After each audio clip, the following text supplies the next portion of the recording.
Oi, eu sou a Isabela. Eu sou a Flávia. E você caiu no Angu de Grilo. Gente, eu estou doente. Acho que vocês já perceberam pela minha voz. Uma Isabela completamente entupida, minha gente. Ai, sofrida. Acho que eu comemorei tanto meu aniversário, enchi tanto a cara, que a imunidade não aguentou. Vocês podem ver que minha voz está péssima, anasalada, humilhada. Não chegou o dia da exaltação dos humilhados por aqui, mas vamos lá. Boa terça-feira. Hoje vamos continuar falando, da crise da água, aqui do Rio de Janeiro, da SEDAI. Vamos falar também sobre o erro que aconteceu com as provas do Enem, que é uma coisa que eu tô revoltada. Talvez a nossa futura secretária de Cultura do governo, Regina Duarte. Após a demissão do secretário que reproduziu uma declaração, uma frase de Joseph Goebbels. Uma fronteira do nazifascismo. Fronteira não, né? Já atravessou a fronteira, né? Lá. Bom, queria começar, falando dessa história da água e do Enem. A gente já falou da água na semana passada, sobre quais são as dimensões de desigualdade quando uma parte da população tem que tomar água suja, enquanto a outra pode comprar água engarrafada. A gente nem citou, a expressão racismo ambiental, que já passou por aqui quando a gente falou da Amazônia. Então, vale reforçar que isso é claramente um caso de racismo ambiental, em que a população periférica, pobre, no caso do Brasil, de maioria negra, não pode pagar pelo privilégio de ter uma água potável, que deveria ser um direito. Hoje eu tava pensando, não sei se vocês viram do erro do Enem. Fala aí, mãe, o que foi o erro do Enem desse fim de semana? O que aconteceu? Desde sexta-feira, quando saíram os resultados, começou a subir uma hashtag erro do Enem, porque alguns estudantes, e na verdade o processo começou em Viçosa, Minas Gerais, detectaram que tinham tido um alto índice, número de acertos no gabarito, e a nota veio como a nota mínima, como se eles tivessem errado tudo, em torno de 300 pontos.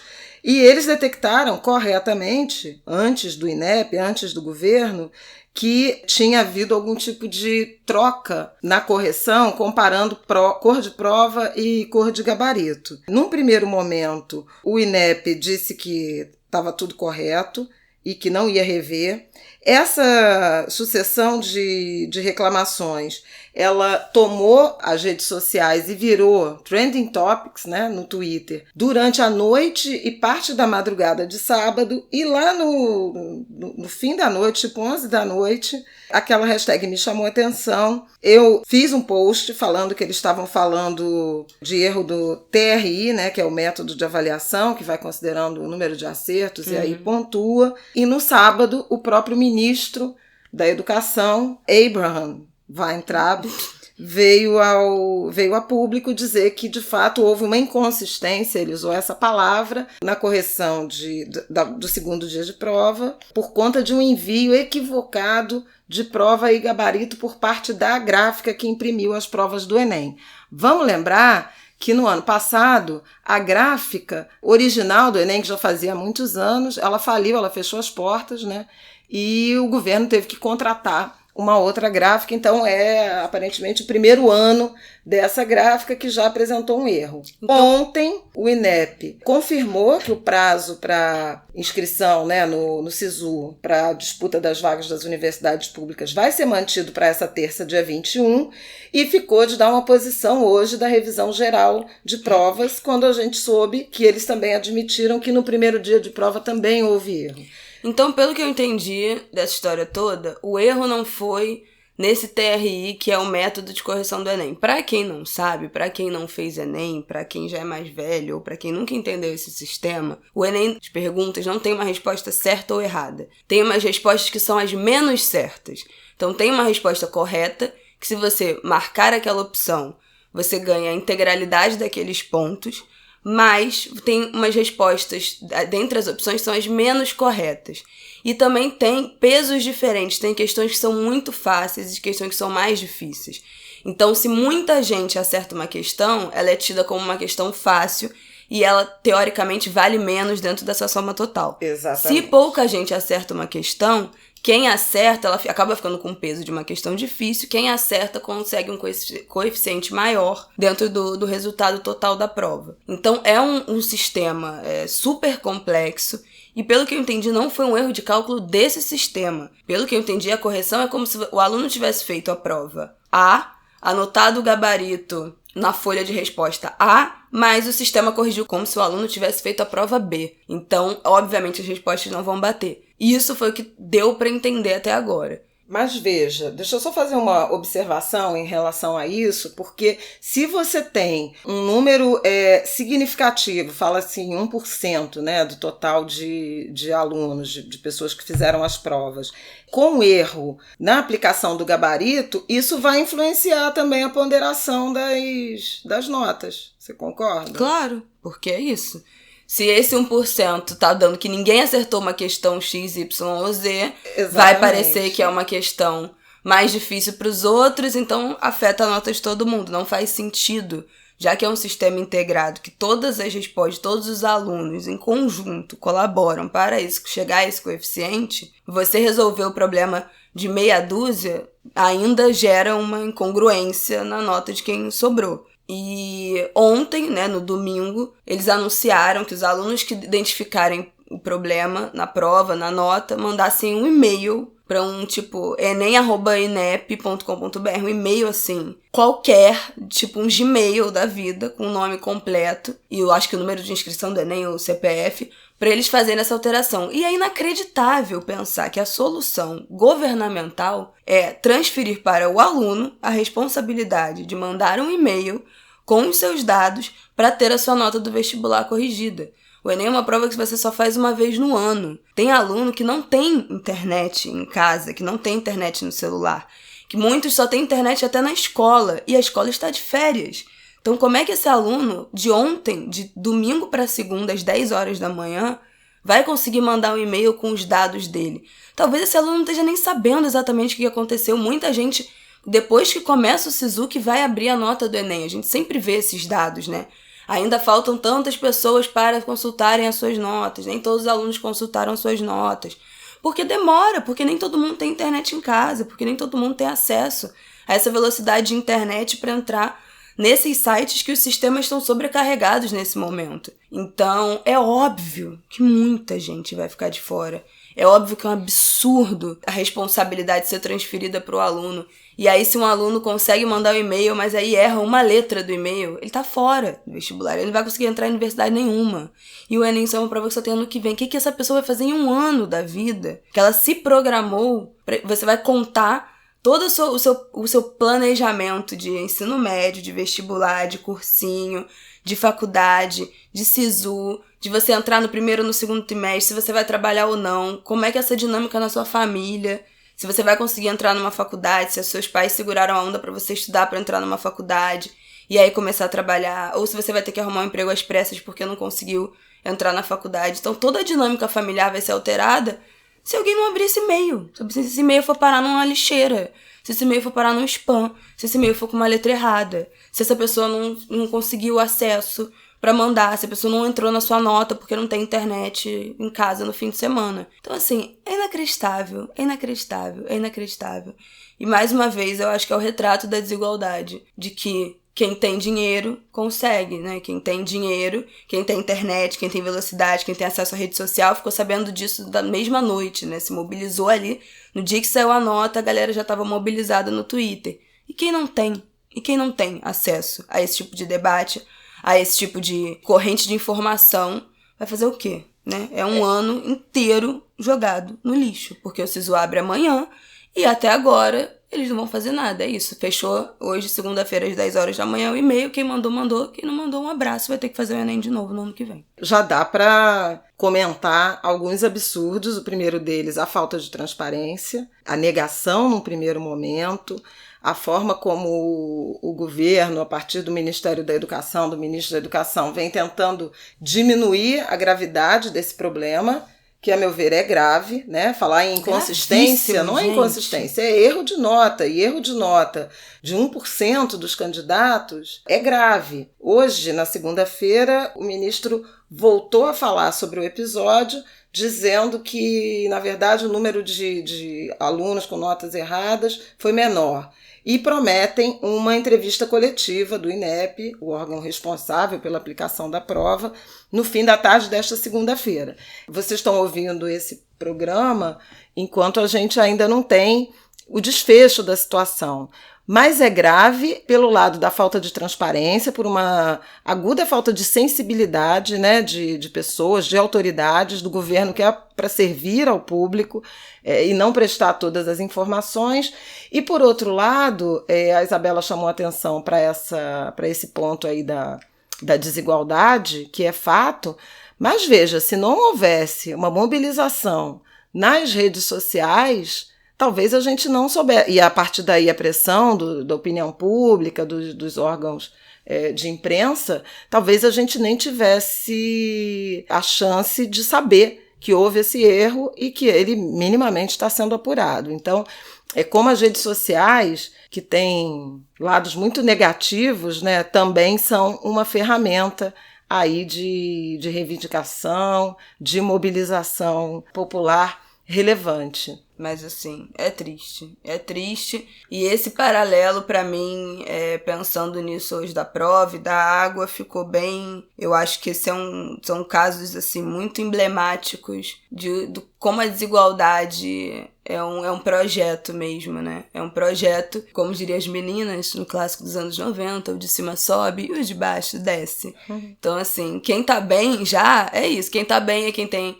acesso à sua nota no primeiro segundo, a quem já começa a contestar, a quem conseguiu mandar um e-mail, a quem vai ter sua nota corrigida. É a quem tem água potável, a quem consegue comprar água no mercado a R$3, que não tem a saúde debilitada por causa disso. Quem já tá mal é quem já passou perrengue pra fazer essa prova, já passou perrengue pra fazer o terceiro ano, fazer um cursinho, já seria um perrengue entrar na faculdade, e agora não vai conseguir resolver a questão da nota, ou se conseguir, por um parto de conseguir alguma rede que ficou sabendo, uma internet, alguém que já tá completamente marginalizado da sociedade e aí tá tendo que beber água suja.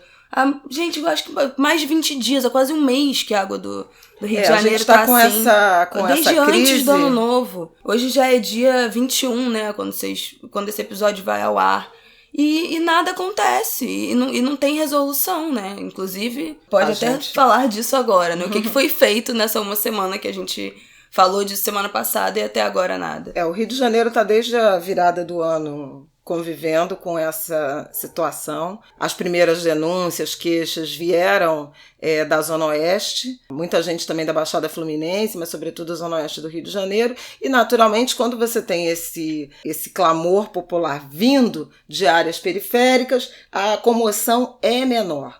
Mas ela acabou se espalhando pelo resto da cidade, mesmo áreas mais nobres do ponto de vista do nível de renda, como a Barra da Tijuca, um pedaço da Zona Sul, um pedaço da Zona Norte, começaram a ser afetadas, e a partir daí, praticamente a partir do 10º dia de crise, é que se começou uma mobilização ou uma resposta mínimo de interesse por parte das autoridades do governo. Primeiro, a presidência da SEDAI, né? O governador Wilson Witzel viajando continuou, só voltou ao Rio de Janeiro na última quinta-feira, foi quando ele fez a primeira reunião com o presidente da SEDAI.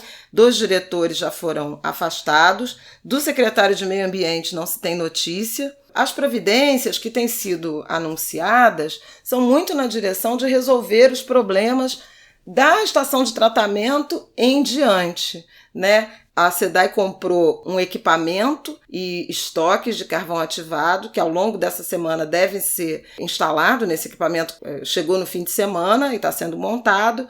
E a partir daí, a expectativa é de que a água passe por um processo adicional, né, de filtragem, né, com esse equipamento de carvão ativado, que vai reter as tais algas, né, ou a substância derivada das algas que está dando gosto e cheiro de terra na água. O Conselho Regional de Química orientou aos consumidores do Rio de Janeiro que não bebam a água e nem sirvam dessa água para animais domésticos, orientou que crianças não tomem banho com essa água, muito menos bebês, né, em água de banheira. Eles acham que é uma água imprópria para consumo. Não, e é inacreditável você pensar, tipo assim, quem é que vai ter dinheiro para encher uma banheira para dar banho a um bebê? Pois é. Com água engarrafada. Enquanto a SEDAI, a Companhia de Água, diz que a água está própria para consumo. Em alguns bairros e comunidades, você vê a água saindo da bica com a cor escura. Afora o cheiro, a cor também está alterada em vários lugares.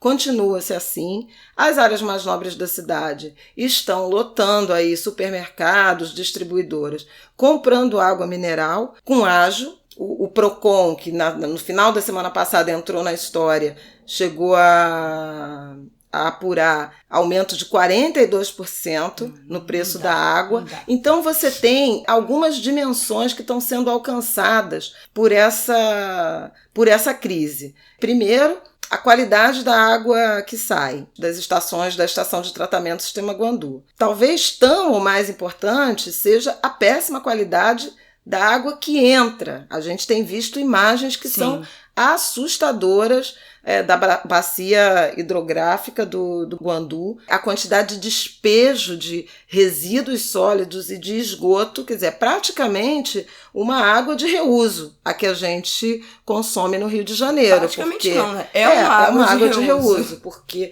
ela chega muito impura, muito suja, e a partir dos processos químicos de depuração, de limpeza, de tratamento, ela é distribuída. E, veja, agora nem isso tem dado conta, daí a necessidade de um equipamento adicional. Houve também o debate sobre a privatização da SEDAI, que ganhou força. A privatização da SEDAI foi uma contrapartida exigida pelo governo federal, ainda no governo Temer, quando houve a assinatura do Acordo de Recuperação Fiscal do Rio de Janeiro com a União, ainda no governo Pezão. Isso foi em 2017. O Rio de Janeiro recebeu um adiantamento de dinheiro, aproximadamente 3 bilhões, acho que 2 bilhões e 900 milhões, que ajudou a normalizar os pagamentos, né, sobretudo de funcionalismo, ao longo do ano de 2017 e 2018. O Rio não está pagando as parcelas da dívida com a União em razão desse acordo e precisa privatizar a SEDAI. Hoje, o governador Wilson Witzel, hoje na segunda-feira, disse desconfiar de sabotagem para desvalorizar a empresa. A pessoa demora mais de 20 dias para falar alguma coisa e quando abre a boca para falar, fala isso. Ele falou sem provas. A gente sabe que a Polícia Civil já esteve na estação de tratamento fazendo investigações. A gente sabe também que o número de funcionários, de engenheiros, né, isso a Alerj chegou a apurar, a denunciar, foram afastados da SEDAI no ano passado, aproximadamente 50 engenheiros, 4 da área de qualidade da água. Isso me foi dito pelo ex-secretário do Ambiente, ex-ministro do Ambiente, hoje deputado estadual, Carlos Mink. Então a gente vê que, aparentemente, que é um processo muito comum, um certo sucateamento da empresa, que é típico dos momentos que antecedem privatização. O Fundo Estadual do Ambiente, que deveria ter recursos usados em saneamento básico, é um problema grave do Rio de Janeiro, um pedaço lá da receita dos royalties do petróleo, ele forma esse fundo que seria usado para financiamento, ele tem sido subutilizado e o governador apresentou um projeto na Assembleia Legislativa para ter direito a acessar esses recursos sem a obrigatoriedade de usar em saneamento básico. Isso está em tramitação, então o que tiraria mais recursos da área de saneamento. Então é tudo muito sério. E o governo, me parece que teria que apresentar um plano para, além de instalar um equipamento, um filtro adicional de carvão ativado, qual é o plano para a região metropolitana para melhorar a qualidade dos rios, um governo que acabou de completar o primeiro ano. Isso não foi feito. O governo deveria ter montado um grupo de trabalho que envolvesse, além da polícia, da SEDAI, as secretarias de saúde do Estado e dos municípios da região metropolitana, das áreas que estão envolvidas com esse fornecimento de água imprópria. Resolver a questão dos hospitais. Eu sei de hospitais públicos que já estão servindo água mineral para os pacientes ou pedindo, convocando inclusive famílias. Tem reportagens no Globo de hoje falando de familiares de pessoas que estão internadas que estão levando água é mineral. Isso seus porque pacientes. Faz parte da rotina os familiares levarem tudo, né? Roupa de cama, roupa, curativo, levarem fralda, que você não precisa, papel higiênico, levar tudo para o hospital. Agora tem que levar mais água. Então, assim... E uma situação em que nenhuma das autoridades é capaz de, em 20 dias de crise, né, prever quando a situação será normalizada. A gente tem também um número já de pessoas, né, de moradores, de habitantes do Rio de Janeiro, reportando problemas gástricos, mal-estar, enjoo. Isso está afetando também equipes de saúde. A gente está no auge da temporada de verão e de férias escolares. Também as secretarias de educação deveriam estar mobilizadas para acompanhando essa situação, porque logo na virada do janeiro para fevereiro recomeçam as aulas, né, na rede pública e na rede privada. Então, assim, é uma crise muito séria que, embora esteja nesse momento localizada no Rio de Janeiro, ela deve ser observada com muita atenção por outros estados, porque a gente já teve exemplos de crise hídrica em razão da escassez de água, então da falta de oferta por conta de seca, né, de falta de chuva, de água que não caía nos reservatórios, que inclusive impactou o fornecimento de energia elétrica. A gente já teve a crise, vamos lembrar, das manchas de óleo no mar do Nordeste, com também impacto na atividade econômica, na qualidade de vida, na geração de trabalho e renda da população do Nordeste, que se estendeu pelo segundo semestre do ano passado e tem a ver também com a proteção dos nossos mares, da vida marinha.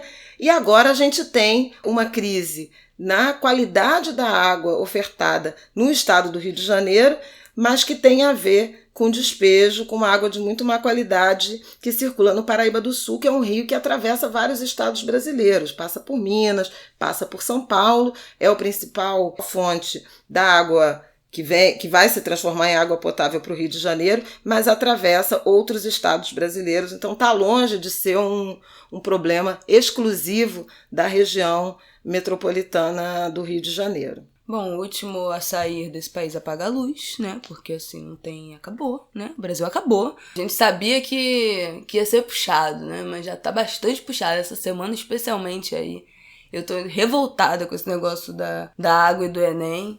Eu queria dar um puxão de orelha adicional em outras instâncias de poder, né? Falei aqui muito intensamente sobre o governador, né, do Rio de Janeiro e as autoridades estaduais, mas, ora, prefeituras deviam estar se mobilizando, indignadas, fazendo pressão em relação à água que os moradores das cidades da região metropolitana do Rio de Janeiro e das cidades vizinhas estão consumindo. Então, era preciso uma mobilização também dos prefeitos, mas era preciso uma mobilização da Assembleia Legislativa. Os deputados estaduais estavam de férias e continuaram de férias, salvo algumas exceções de entrevistas e postagens. Você não viu uma mobilização do tipo, convoca-se a Assembleia Legislativa para cobrar posição do governo do estado. Isso não aconteceu. Eu queria lembrar que o presidente da República é um político do Rio de Janeiro, também não mostrou nenhum tipo de sensibilidade, ou o Ministério do Meio Ambiente,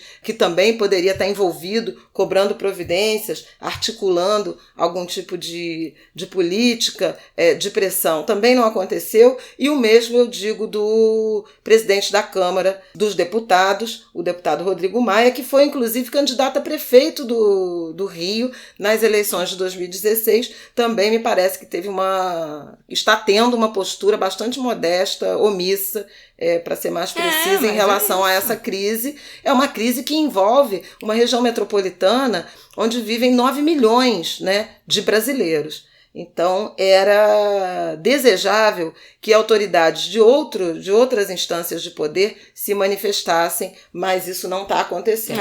O Rio de Janeiro está entregue à própria sorte. Tem alguma dessas pessoas que está bebendo essa água podre? Tá recebendo em casa essa água podre, turva? Claro que não tá. Então é realmente muito difícil as pessoas voltarem de férias, as pessoas se mobilizarem, se não afeta, né? Não afeta a vida delas, não tem impacto nenhum. Que a água de garrafa tá comprada, a água do chuveiro tá boa, tá minimamente aceitável ali pra você tomar um banho. Então, gente, olha, é muito revoltante o que tá acontecendo no último ano, eu diria, no Brasil, na questão de meio ambiente, né? Do óleo, agora aqui da água do Rio, das queimadas, da Amazônia. A gente já falou de tudo isso aqui. A gente sabia que ia ser difícil, né? A gente não fomos enganados. A gente sabia que era um governo que não tem apreço pelo meio ambiente, mas olha, parabéns, tá se superando, porque tá realmente uma situação de calamidade pública. E bom, acho que uma das últimas coisas que tem pra gente comentar é essa grande novidade que foi anunciada aqui agora, enquanto gravamos esse episódio, na tarde de segunda-feira, que a nossa nova secretária de cultura do nosso país é Regina Duarte. Isso. É isso, eu vou fazer esse silêncio dramático mesmo. Eu vou deixar essa pausa dramática para vocês refletirem aqui comigo. Eu não sei, gente, eu sinceramente não sei o que esperar. Mãe, você tem alguma coisa a dizer? Uma pessoa que já disse que o Bolsonaro era homofóbico, mas ele falava da boca pra fora, que ele falava... Como é que ele falou? Que lugar de negro era na cozinha, não era? Mas que também era somente uma piada. Eu não sei. Bom, não sei se vocês viram, né, que semana passada, fulminantemente, saiu um vídeo do nosso ex-secretário da Cultura, Roberto Alvim, falando uma frase, adaptando uma frase, tirando a Alemanha e botando o Brasil. Uma frase que foi dita pelo ministro da propaganda do regime nazista. Imediatamente, nas redes sociais, as pessoas começaram a identificar e isso virou uma bola de neve imensa. E aí, enfim, depois ele acabou sendo exonerado, né? Uma nota que o próprio presidente Jair Bolsonaro soltou, falando que realmente não deu. Foi exonerado e aí surgiu uma frase que até viralizou muito no fim da semana passada, de que ele não caiu por ele ter sido nazista. Ele caiu porque ele não foi discreto o suficiente. E eu acho que, enfim, é exatamente isso que aconteceu, né? Não foi exatamente pelo que ele disse, mas por ele ter dito de forma tão confortável e ter sido identificado daquela maneira.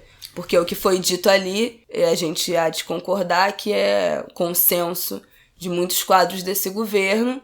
E aí ficou esse espaço ocioso, Regina Duarte foi convidada no fim de semana, demorou a responder e agora aceitou e disse que estão noivando. Na própria sexta-feira o Bolsonaro, né, o presidente Bolsonaro anunciou que gostaria de ter Regina Duarte. Ela hesitou, disse que não estava preparada. Corretamente, disse que não estava preparada. E hoje, nesta segunda-feira, o presidente da República está no Rio de Janeiro, eles se encontraram.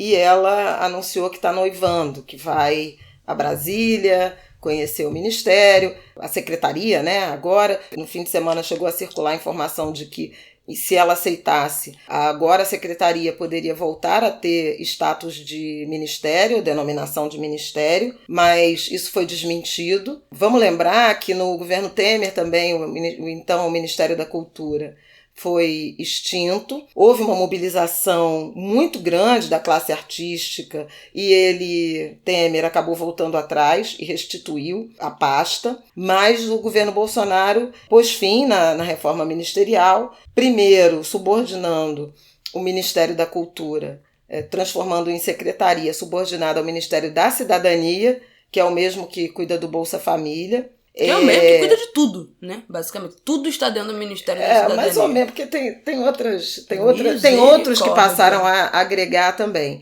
Também, ao longo aí de 2019, o ministro da Cidadania entregou a Secretaria de Cultura, depois de vários problemas lá detectados. Então, hoje, a Secretaria de Cultura, ela está subordinada, foi transferida para o Ministério do Turismo, do ministro Marcelo Álvaro Antônio, que é aquele que está envolvido no caso conhecido como o Laranjal do PSL, por conta de uso de candidaturas de mulheres, falsas candidaturas de mulheres, candidatos laranjas, que tinham os recursos de campanha desviado, né? Isso está em apuração, o presidente Bolsonaro até hoje não tomou providências em relação ao ministério, e é esse o ministério que está responsável pela Secretaria de Cultura. O que dá para esperar? Bom, primeiro eu acho que é importante a gente falar da demissão do Roberto Alvim e do vídeo que Isabela vai botar no nosso Medium, né, o link, que é uma peça de propaganda com muitas, a Sandra Kogut usou o termo iconografia, com muitas referências ao modelo de propaganda do nazifascismo alemão. O secretário atrás de uma mesa, a foto do presidente atrás dele na parede, a bandeira brasileira tinha uma cruz, de um lado, não sei o quê, uma cruz que é específica da origem do cristianismo, também de outro lado, uma fala pausada com um olhar muito ameaçador e o discurso propriamente com praticamente a reprodução da frase do Goebbels, e a trilha sonora, que é uma ópera de Wagner. Wagner, que era um compositor brilhante, eu não entendo de música erudita, mas um compositor brilhante, porém extremamente racista, antissemita. Então virou muito como ícone aí da música, né? E a própria... o anúncio, né, o discurso do Roberto Alvim foi feito para anunciar um Prêmio Nacional de Cultura em que falava de uma arte conservadora, de uma mudança de rumos na produção artística e cultural brasileira na direção de uma arte conservadora, cristã, em oposição ao conceito de arte degenerada que também surgiu no nazismo e com o qual esse governo, né, costuma classificar a produção artística que não está alinhada com o que ele pensa. Então, elementos aí de dirigismo cultural, de intolerância, de preconceito, de autoritarismo esse presente em discurso de outros membros do governo, exatamente, inclusive do presidente da República, exceto por essa literal reprodução de uma declaração de um líder nazista. Eu também, para terminar, quero fazer uma observação, quer dizer, o presidente, desde a época até anterior à campanha política, ele tem dado declarações machistas, racistas, não só em relação aos negros, mas também, né, em relação a indígenas, a orientais. Na semana passada mesmo ele fez um comentário xenófobo em relação a uma jornalista brasileira, mas de origem asiática, que escreveu uma espécie de biografia, né, a Thaís Oyama, dessa construção aí dessa figura Bolsonaro, da campanha até o primeiro ano de governo. Então, isso é comum, né? As referências também ao AI-5, que são normais, o ato institucional que endureceu a ditadura, que inaugurou os anos mais graves. Agora, eu acho que tem um ponto importante, além da mobilização da opinião pública em relação a essa declaração que levou à demissão do secretário, que foi o posicionamento da embaixada alemã, que repudiou o nazismo, mas, sobretudo, o contato do governo israelense, com o qual o Bolsonaro é muito alinhado, e os protestos, né, da comunidade judaica. Eu acho que isso fez toda a diferença na decisão que acabou levando à demissão do secretário. Não sei se a Isabela quer complementar alguma coisa para eu fechar falando da Regina Duarte. Pode falar. Não, a Regina Duarte eu acho que é uma incógnita. Eu vejo muita gente da classe artística esperançosa de retomar um diálogo que foi interrompido, né, por uma radicalização ideológica muito forte. A Regina Duarte é uma figura muito simbólica, uma atriz icônica, muito talentosa e de grande contribuição à produção audiovisual, à produção teatral. Ela tem grandes personagens. Eu queria chamar a atenção para Malu Mulher, um papel que ela encarnou nos anos 80, uma mulher com a qual ela, pelo menos naquela época, parecia se identificar, uma mulher que teve a coragem de pôr fim a um casamento, de criar uma filha com diálogo, com informação, uma mulher que fez um aborto, uma mulher, portanto, muito alinhada com o seu tempo, né, da autonomia, da independência feminina. Realmente era só atuação. Esses traços, não, eu acredito que naquela época ela era assim e migrou para alguma coisa. Eu não consigo dizer se a Regina Duarte virou uma pessoa que nega toda essa história em relação à inserção feminina.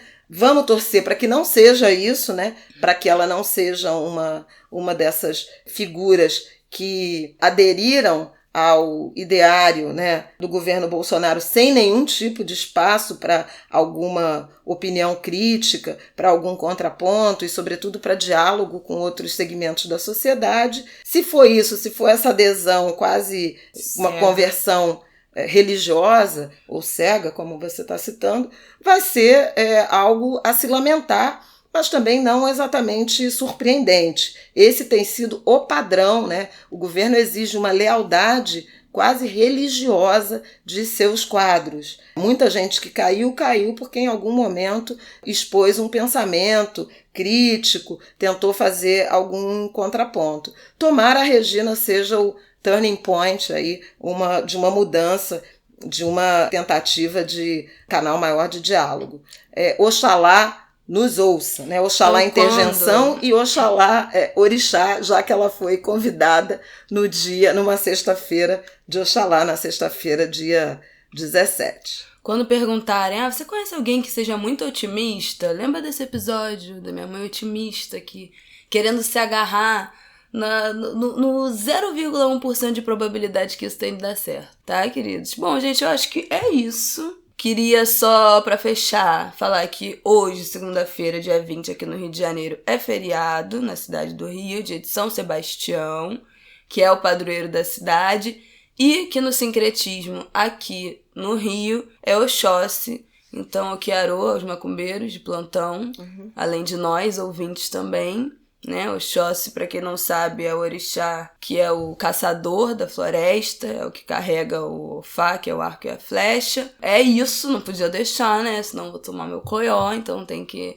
falar dele, apesar de o candomblé não ter sincretismo, não podia deixar de mencionar. Eu também faço as minhas homenagens a São Sebastião, padroeiro da cidade do Rio de Janeiro, um santo católico que foi martirizado, né? Mas que é muito ligado à resistência, né? A imagem da resistência, a imagem também do trabalho duro, é protetor de algumas das categorias aí de luta. Por isso, o vínculo com Oxóssi, uma imagem que aparece de um santo flechado, né, mas que resiste. Meus votos de que o Rio de Janeiro resista às flechadas, que são muitas.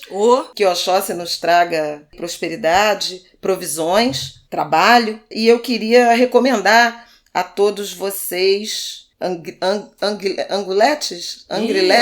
Isso, aí não chegamos a um consenso. Ainda não chegamos a angulers. Angulers, seguidores, a canção Saudades da Guanabara, que é uma espécie de segundo hino do Rio de Janeiro, composta por Aldir Blanc, Moacir Luiz e Paulo César Pinheiro, aquela que diz: tira as flechas do peito do meu padroeiro, que São Sebastião do Rio de Janeiro ainda pode se salvar. Que assim seja, o Kiarô. Pois é. Bom, queria mandar beijos para quem usou a hashtag Angu de Grilo no Twitter. Lara Chame Bela falou: não sei vocês, mas eu espero bastante para ouvir o Angu de Grilo da semana, até quase estar na vez do próximo, porque eu me sinto um tanto órfã quando o programa acaba. Lara, muito obrigada. Acho que você vai ver esse programa então já quase na semana que vem, mas já está o seu beijo aqui desde já. A Jade Medeiros mandou um e-mail pra gente recomendando que a gente assista This Is Us, que é uma série muito famosa, que a gente não viu ainda. Se vocês viram, eu vi um episódio, gostei muito, mas eu não sou assinante do canal, então tem uma barreira aí que vamos ver se eu consigo corrigir, mas é uma das séries que fez mais sucesso nos últimos anos. Ela tem uma dimensão racial também, né, de Sim. convivência família interracial. né? Porque a Jade falou que conta a história de uma família e aborda de uma maneira muito sensível questões ligadas ao racismo, homofobia, gordofobia, alcoolismo Exatamente. fora os conflitos familiares. Tô doida pra ver, meus amigos adoram, vejo muita gente falando bem dessa série. Bom, anotada aí a dica, eu quero começar a assistir aí essas que foram premiadas, Succession, que tá todo mundo falando que é muito boa. Eu quero ver The Morning Show, né? Que The a Reese Witherspoon e a Jennifer Aniston estão ganhando tudo. Especialmente a Reese Witherspoon. A Jennifer Aniston ganhou ontem. O prêmio da Saga Awards. Da Associação dos Críticos, né? Não, dos atores. Do crítico já foi. Foi? Do Joyce, é verdade. Dos artistas. Mas tá ganhando tudo. Quero ver Fleabag, que também tá ganhando tudo. A Phoebe, que é, né, a protagonista de Fleabag, tá ganhando todos os prêmios, eu não vi ainda. Porque falam que é de comédia, né? Eu não gosto muito de série de comédia não, mas eu vou tentar me permitir assistir. E pra fechar agora de vez, ontem no Saga Awards, dizem, como é um prêmio de atuação, né? Que é julgada a atuação, é um prêmio feito pelos atores que julga a atuação em filmes e séries. O maior prêmio da noite é o prêmio de melhor elenco. Então, é a melhor atuação de elenco no filme. E quem ganhou foi Parasita. Então, quem não viu Parasita, vá ver, porque ganhou mais um prêmio. E o Oscar tá chegando. E eu quero só ver o que vai dar. Parasita é o primeiro filme estrangeiro a vencer a categoria principal do Saga. Então, queridos, é coisa à beça. Eu já vi alguns, já tô furiosamente preenchendo aí minha lista de Oscar. E, sinceramente, acho que ainda não vi o ganhador, não. Já assisti História de um Casamento, Era uma Vez em Hollywood, O Irlandês, Coringa. Não tô me lembrando se tem mais algum que eu já tenha visto. Mas desses 4... que é o que eu tô me lembrando até aqui, o que eu mais gostei foi o Coringa, mas não tenho muita certeza de que ele será o melhor filme, não. É muito difícil, né? Tô carimbando aí minhas figurinhas. Super-herói. Rola um preconceito de dar prêmio pra principal, assim, né? De melhor filme pra filme de super-herói. Ninguém tá escrevendo pra gente sobre o Oscar, né? Cobrou. Então, por favor, depois dessa reclamação de Flávio Oliveira, é o dever de vocês, né? Falar o que vocês acham. Tem algumas reflexões tão importantes. Que já falamos aqui, inclusive, também algumas nos episódios anteriores, que já comentamos, indicados ao Oscar. Então tá bom, até semana que vem. Semana que vem eu já estarei em Salvador, quando vocês ouvirem esse episódio. Eu não.